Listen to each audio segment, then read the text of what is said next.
Começa agora a Hora Mundial e nesse vídeo nós vamos falar sobre um pós-caldense mineiro, um jovem de 39 anos que foi encontrado morto nos Estados Unidos. Mas o que aconteceu? Segundo a família, a morte ocorreu por overdose. Infelizmente, mais uma vez, as drogas têm um fator determinante, crucial, que acabou com o sonho de um rapaz que tinha tudo pela vida, pela sua expectativa. Ele estava há 13 anos nos Estados Unidos, natural da cidade de Poços de Caldas, Minas Gerais. Ele trabalhava com um ar-condicionado. Quem é ele? O nome dele é Henrique Frison Mariucci, de uma família tradicional em Poços de Caldas. Essa que você vai ver é a última entrevista do Henrique. Quando eu me encontrei com ele nos Estados Unidos recentemente, ele estava alegre, feliz, tinha planos, objetivos. E de repente vem a notícia da sua morte. Claro, a comunidade brasileira está consternada, está realmente assim revoltada com o que aconteceu. Infelizmente, são os imprevistos que nos trazem grandes surpresas.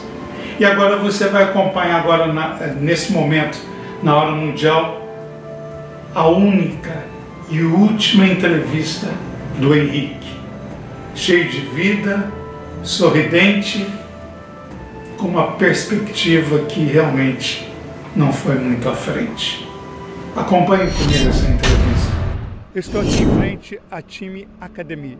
É uma escola middle school de crianças entre 14 e 17 anos e meu entrevistado está aqui.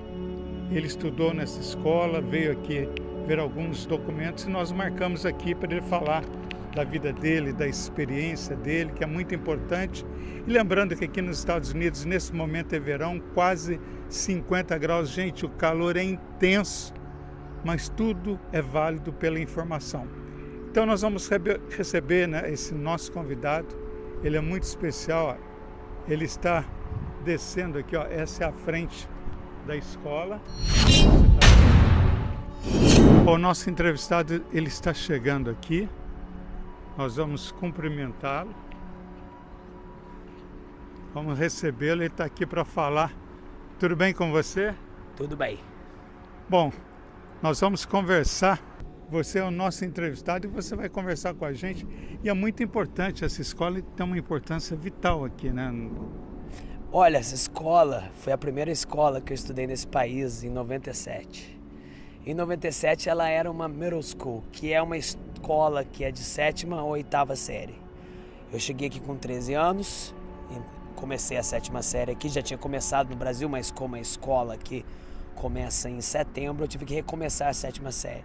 Foi o meu primeiro desafio americano, vir para essa escola. Eu cheguei em junho, fiquei em casa, entediado, muito tempo, até o mês de setembro, quando a escola começou. E o desafio foi muito grande, não falava a língua, tinha uma cultura diferente e foram diversos desafios e aos poucos eles foram conquistados. Bom, eu queria que você se identificasse, seu nome. Meu nome é Henrique Frison Mariucci. Você é da tradicional família Mariucci, é isso? Sim, senhor. Meu avô era o Zé Mariucci, eles tinham uma loja na rua São Paulo. Eu acredito que em 1955 eles abriram a loja, ele e o Geraldo. E em 1990 eu nasci em São José dos Campos, porque meus pais são de Poços de Caldas, a Mônica e o Rogério, e eles estavam estudando em São José dos Campos, porque naquela época não tinham faculdades na cidade de Poços de Caldas, a não ser, eu acho que as municipais, eu não tenho ideia quais eram. Mas eles se conheceram, eles se reencontraram em São José dos Campos, começaram a namorar e eu nasci lá em 1983, novembro de 83. Me fala uma coisa, vamos caminhando aqui, nós estamos em frente à escola, chega mais à frente, chega bem aqui à frente. Você está há quanto tempo aqui nos Estados Unidos? Eu estou aqui há 25 anos. 25 anos? 25 anos. Em junho, dia 12 de junho, vai fazer 25 anos que eu estou aqui. Gente, 25 anos de América é uma história. porque aqui nesse país tudo acontece, a todo momento estão acontecendo coisas e meu entrevistado tem muito para falar a respeito, isso é muito importante. E nessa escola, sim, passaram muitos brasileiros por aqui? Quando eu cheguei, tinha o Tiago, tinha o Lucas, o Maicon. Então eram vários brasileiros? Mais ou menos. Ao longo do tempo foram chegando mais, mas eram poucos quando eu cheguei. Era só, eu acho que 4 ou 5 de nós. Bom, você chegou aqui com 13 anos, quanto tempo você está nesse país? 25 anos. 25 anos. E nesses 25 anos, o que você pode dizer para quem está assistindo lá no Brasil, te vendo agora, o que você tem para se informar desses 25 anos? Aqui é uma terra prometida, entendeu? Aqui é um país que a gente trabalha e eles não respeitam o trabalhador. Nada é garantido aqui, ninguém fica rico porque vem para cá. Precisa de muito trabalho, aqui se trabalha muito. As pessoas têm a ideologia errônica de que a gente pega as árvores aqui, balança elas e cai ouro no chão. Não é bem assim, o ouro está no chão, a gente tem que pegar. Não é garantido que a gente vai ficar rico. Podemos ficar ricos, podemos ficar bem, mas a riqueza mais importante são as experiências que a alma leva, entendeu? As risadas, tudo isso. Tem gente que vem aqui e trabalha muito com o intuito de voltar para o Brasil e comprar uma casa, daí eles não desfrutam do percurso que é estar aqui. E tem gente que, ultimamente, os brasileiros eles estão ficados mais aqui, porque o Brasil é um país que as coisas não são muito justas lá. Aqui também elas não são justas, a vida não é justa, mas aqui as oportunidades são maiores, a diversidade é muito grande. Certo. E a gente trabalha em coisas que, entendeu? Geralmente na área da construção tem muitas coisas para fazer. Eu mesmo trabalho com ar-condicionado desde os 16 anos. Isso que eu ia te falar. A tua área é ar-condicionado. E para trabalhar, por exemplo, nessa área de ar-condicionado, tem que ter assim uma especialização? Você aprendeu a mexer com ar-condicionado aqui? Como é que funciona? Precisa. A princípio não. Entendeu? A princípio eu comecei trabalhando como um trabalho de verão, quando eu tinha 16 anos, em 2000.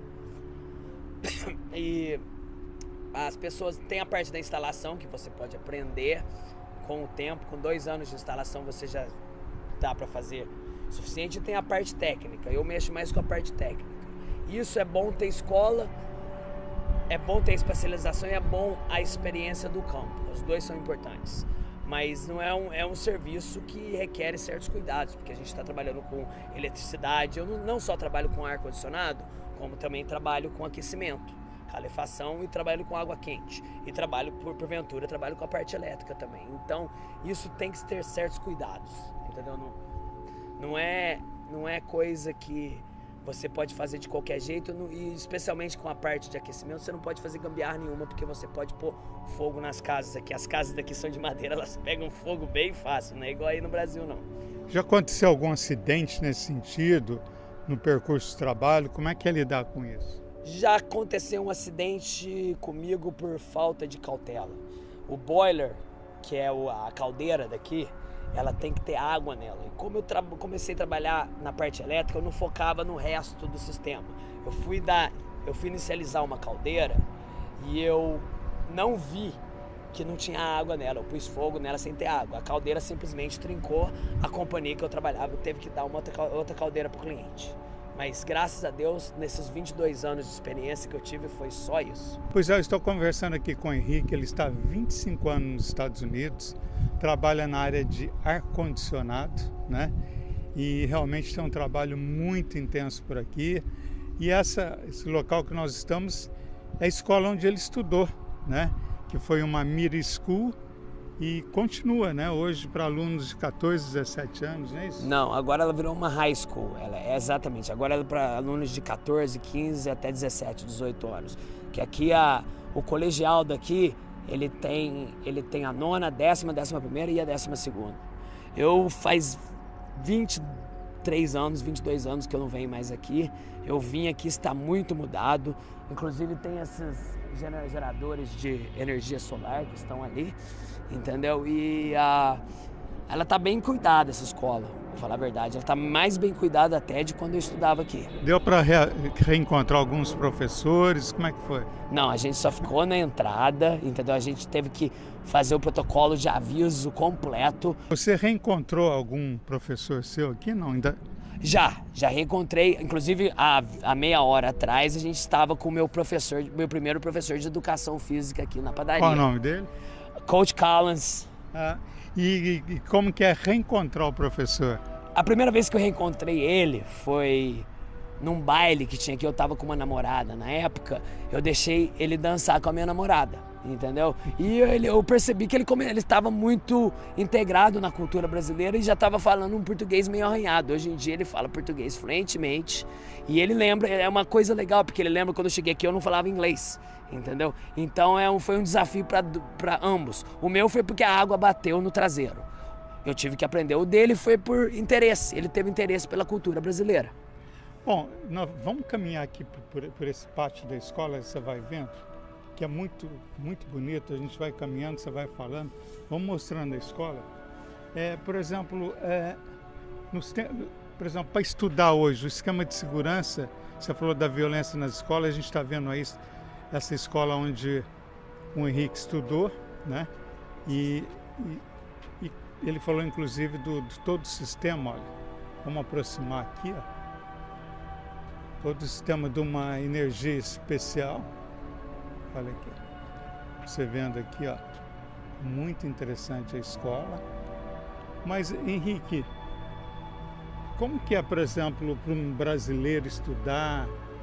Como que você sentiu quando você chegou aqui e começou a estudar com americanos? Foi um choque de cultura imenso. Eu não falava a língua. Eu sempre estudei em escola particular, minha vida inteira eu vim estudar numa escola pública, mas eu sobressaí, entendeu? Eu fiz muito esforço para aprender a falar a língua. Eu falava, naquela época as crianças tiravam sarro de você, era o tal do bullying, entendeu? Eu também fazia com outras crianças, então nesse mundo que vem e volta. E também eu fui me enturmando devagar, né? Especialmente na hora de jogar futebol. E como era na hora de jogar futebol? O brasileiro se enturmava ou o brasileiro ficava de fora? Olha, eu sempre joguei futebol minha vida. Na rua, de casa, na radiação, a gente jogava tanto futebol que quando passava carro a gente até reclamava, isso aqui tá parecendo rua, a gente punha fazer aqueles golzinhos japoneses lá. Eu joguei no Bola na Rede também, eu joguei na quadra, no Vitória e Tony. Eu era um jogador mediano no Brasil, eu era atacante, metia gol de vez em quando jogava mal, de vez em quando eu tava enfesado, eu brigava com os outros, eu tive um problema de temperamento forte, mas eu cheguei aqui, parece que eu virei o craque, né? Porque o futebol ele não era muito bom aqui nos Estados Unidos na época. Então você dá caneta atrás de caneta aqui. Então quem se destacava era o rei aqui. Não era meio rei, mas os caras daí se pegam um pouquinho de popularidade. Não só como futebol, quanto como ioiô. No Brasil eu peguei aquela época do ioiô da Coca-Cola. Então eles tinham uns ioiô aqui que dormiam por muito tempo. E eu fazia tudo aqueles truquezinhos da tesourinha, da Torre Eiffel. E eu fiquei muito popular por causa disso aqui. Aqui é interessante porque as escolas, quando o aluno se destaca no esporte, ele tem todo o aparato da escola. A escola tem interesse de que o aluno apareça, não é isso? Com certeza, entendeu? Infelizmente para mim, o esporte virou mais por conta de rebeldia e não escutar muito o que os meus pais falavam. Eu vi que eu comecei a trabalhar cedo e eu comecei a gostar do dinheiro. Entendeu? Então eu comecei a largar a escola um pouco de lado. A escola ficou em segundo plano para mim. E tanto é que eu nem cheguei a terminar high school. Eu terminei a 11ª e eu já fui trabalhar nessa área de ar-condicionado. Eu entregava pizza na época que eu tava no meu último ano de high school. Eu já dirigia, porque aqui a gente dirige com 16 anos. Eu tinha 17 anos nessa época. E também, entendeu? Inclusive o dia que as torres caíram, eu estava entregando pizza. Eu comecei a trabalhar muito e aqui eu estava trazendo para casa quase que meu pai trazia, só que eu não tinha nenhuma conta para pagar. Na época, em torno de uns $630 por semana, era muito dinheiro naquela época. Isso é no 11 de setembro, né? No dia 11 de setembro foi o dia que eu mais fiz gorjeta, porque todo mundo ficou em casa assistindo notícias. Agora, dá para você tirar os óculos para o Brasil? Isso, exatamente isso. Agora me fala uma coisa. Como que está a comunidade brasileira hoje? Como está a situação? Os brasileiros estão mais integrados? Porque eu soube que é uma nova comunidade hoje aqui, né? Nos Estados Unidos. Hoje não é mais aquela comunidade dos anos, final dos anos 80. Hoje a comunidade já é uma comunidade do Henrique, da geração do Henrique. É diferente, vem para estudar. Como que estão os brasileiros hoje? Olha, eu acredito que hoje ela está melhor do que nunca, a comunidade brasileira, porque ela está muito mais unida, sabe? Os brasileiros que estão ficando aqui, eles não estão mais ficando aqui temporariamente, eles estão ficando aqui definitivamente.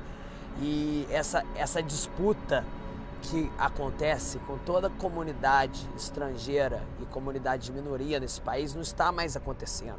Essa ascensão econômica que as pessoas querem mostrar para todo mundo que comprou um carro novo, já não está mais acontecendo isso, entendeu? Um está ajudando o outro. É lógico que tem as pessoas ruins na comunidade, mas ao todo ela é uma comunidade muito boa. E você, por exemplo, você se integra mais aos brasileiros, aos americanos? Você é casado aqui, né? Sim, eu fui casado inclusive com a minha vizinha lá do Brasil, entendeu? O nome dela é Fabiola, mãe do Rafael, que acabou de ser entrevistado, que é meu enteado. Eu gosto dele como se fosse um filho meu. A gente tem uma amizade grandíssima. E ela era minha vizinha. Então o que aconteceu foi que, por causa da internet, a gente começou a falar. Ela me achou no Facebook, pediu um pedido de amizade em 2016. Eu estava passando maus bocados na minha vida na época. A gente começou a conversar e ao final do ano de 2016 eu fiquei 5 meses no Brasil com ela, namorando e vivendo uma vida de contos de fadas, porque eu tinha guardado um dinheiro aqui, a gente tinha um lugar para ficar, ela tinha um apartamento dela lá, a gente ficava lá, comia, namorava, trabalhava, não trabalhava, aliás, não trabalhava, cheguei a tentar trabalhar no Brasil, tentei dar aula de inglês em todas as escolas e trabalhar na construção civil aí, mas o Brasil, aqui eu achava incrível, eles são muito... Para arrumar um emprego, o requisito é enorme.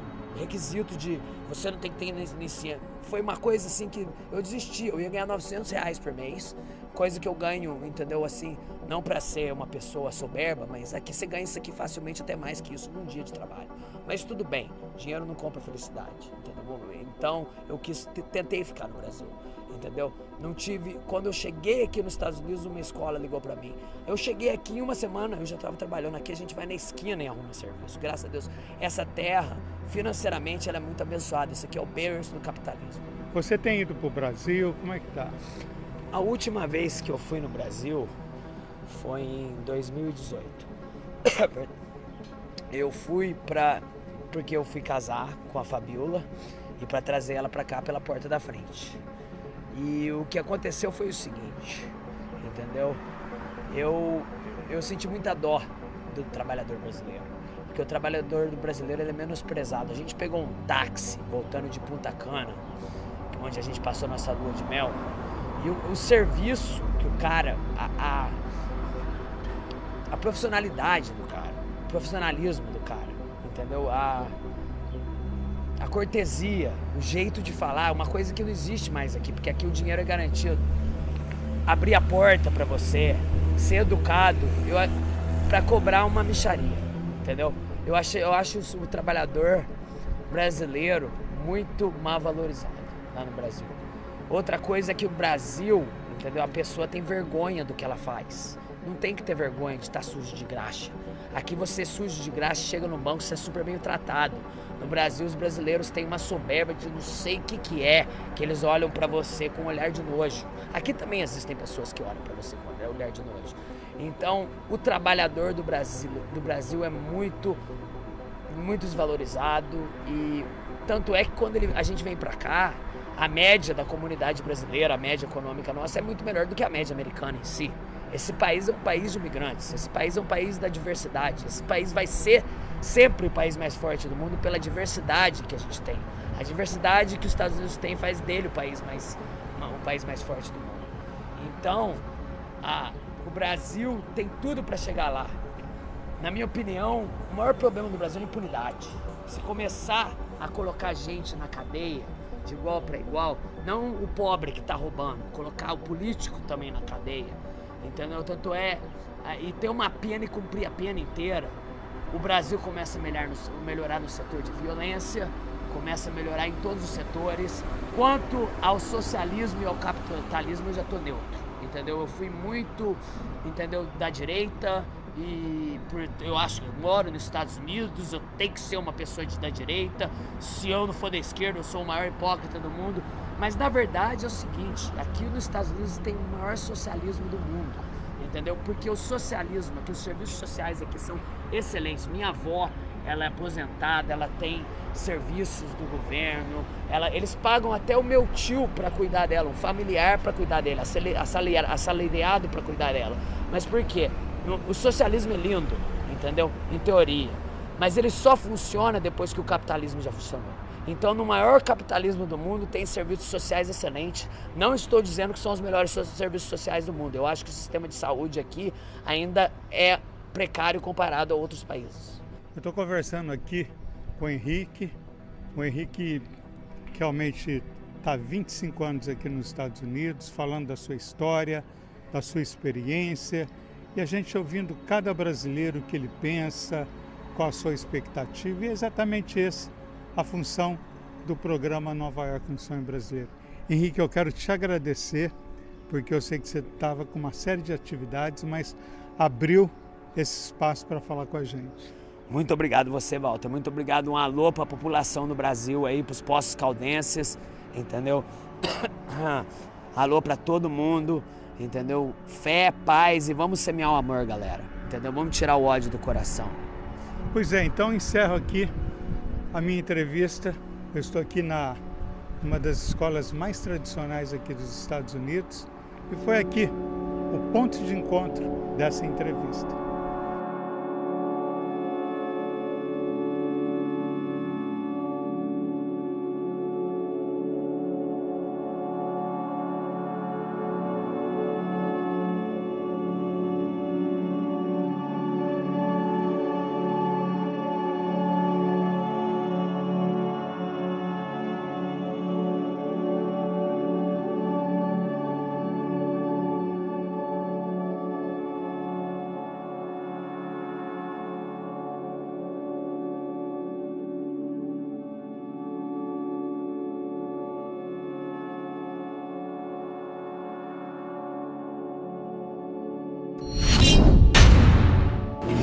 E aqui, em nome de toda a equipe da Hora Mundial, as nossas condolências à família do Henrique.